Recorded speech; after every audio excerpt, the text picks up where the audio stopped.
John, defeat in your opening game in this newly revamped competition. I know how much you hate losing games of football. There must be a pretty large amount of disappointment around. Yeah, I'm annoyed, to be honest. We've put a team out there who can definitely be competitive. And these lads can play in the first team, and most of them have. And ironically, probably our best player was Ross, who hasn't played in the first team.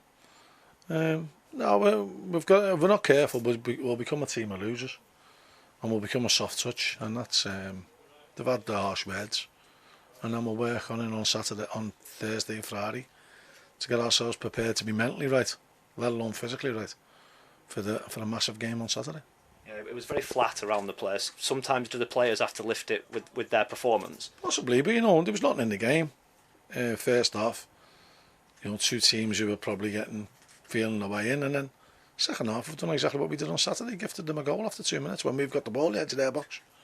So it's painful to watch sometimes, and we're taking the extra touch when we don't need the extra touch. We're not putting the ball in the box when we should, we're not shooting when we should, and we're not defending properly.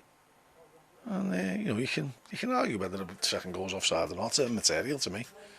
We've got the ball, and we've given them the ball, and the ball's over the top, and the lads clean through.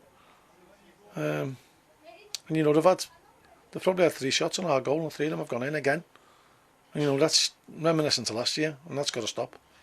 Keepers are paid to make saves, and Elliott's made some fantastic saves against Burnley, but he hasn't got a hand onto, and we've conceded 6 in a week at home, and he hasn't looked like saving any of them. So that's got to change as well. You mentioned differing personnel tonight.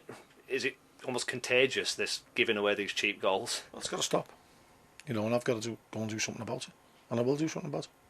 You mentioned Ross Sykes at the start of the interview, 17 years old. He didn't look to be nervous or overawed by the occasion tonight. He was the best player on the pitch for me, and he didn't deserve to be on a losing seat. How much encouragement can you take from that, a 17-year-old lad given the opportunity and stepping up? He'll only get better.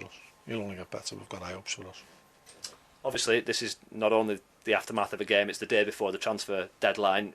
Do you expect to be busy? Do you expect to be in here doing things tomorrow? Yeah, I'll be bringing 2 players in tomorrow.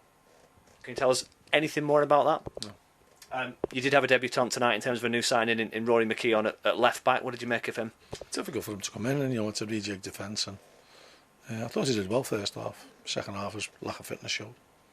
And I guess he brings a bit of experience, over 100 appearances in Scottish football, and is that a position, the left back area, where you've been looking to fill since Fraser Shaw went? Well, yeah, we haven't.